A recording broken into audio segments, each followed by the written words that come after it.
Now. On 105.9 FM and streaming worldwide on the WMAL app. O'Connor and Company. 7:06 here, this very busy Tuesday morning. Hey, subscribe to that podcast, will you? If you missed our first 2 hours, you'll want to hear it.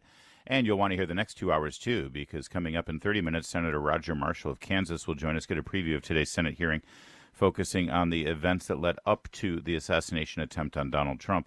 Then at 8:05, Joe Concha from Fox News. His book is Progressively Worse: Why Today's Democrats Ain't Your Daddy's Donkeys. That's all coming up. I'm Larry O'Connor with Julie Gunlock. Good morning, Julie. Good morning.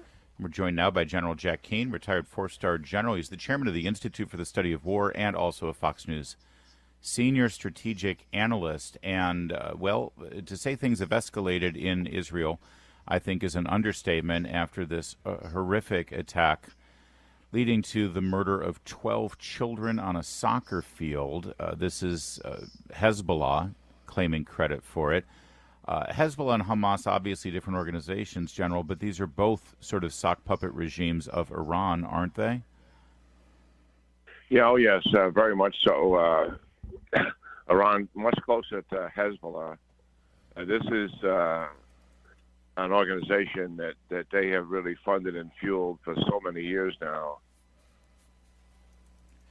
And this is, of course, the Golan Heights, which is the northern part of their territory, Israel's territory, and their northern border, while the fight against Hamas goes on in their southwestern border. Is there an assumption now that this will lead to the same kind of engagement that Israel has undertaken with Hamas, or is this different because Hezbollah is basically based in Lebanon versus Gaza, which is, well, technically really Israel's territory if they want to claim it? Yeah, well, certainly the war began on October the 7th, initiated by Hamas. On October the 8th, Hezbollah began to attack into northern Israel and has continued that virtually every day up until the present. They've delivered in excess of some 6,000 rockets and missiles and countless numbers of mortar fire and artillery fire. They moved their forces into southern Lebanon to be able to execute that. And as a result, the people who live in northern Israel, some 80,000 Israelis, had to depart their homes and their work and their schools and have literally fled the area. So this is an issue that Israel will eventually have to resolve one way or the other. If Hezbollah does not pull back north of Litani. Oh, did we lose General Keane? Please. Oh, you just dropped quickly there, General Keane. We missed the very last part of that, but I did want to just follow up quickly. And these things don't happen in a vacuum, and many people are pointing to the fact that the attack against these young children, again, murdering a dozen children while they were on a soccer field. This came within a day or so of Vice President Kamala Harris acting like our head of state, meeting with Benjamin Netanyahu, and what appeared to be a statement and a posture that was pressuring Netanyahu to acquiesce, go to a ceasefire, and give Hamas what they are demanding, or much of what they're demanding, to end the conflict. Is it fair to draw lines and connect dots between a sign of American weakness and an undermining of Israel's position in that region as a tantamount to a green light to go ahead with another terror attack? Well, I'm not sure those were related, but certainly the president's position on Israel and undermining them in terms of how they conduct their operations and pulling back the actual physical and material support for them certainly is not lost on Iran and not lost on the proxies that they've all operationalized. The issue here from the outset, strategic. Oh, sounds like that call dropped again. Are you there, General? Yes, I'm here. Yeah, see, NSA is tapping in here, I think. I mean, if they're going after your phone, they can come after anybody's, General. Yeah.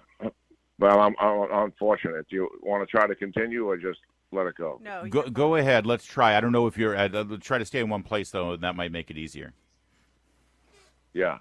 Well, what Iran is really the strategic issue here, and the administration has taken a hands-off dealing with them. And actually, just weeks ago, they were in secret negotiations over the nuclear deal, if you can actually believe that, which Iran looks at and sees it as a sign of weakness.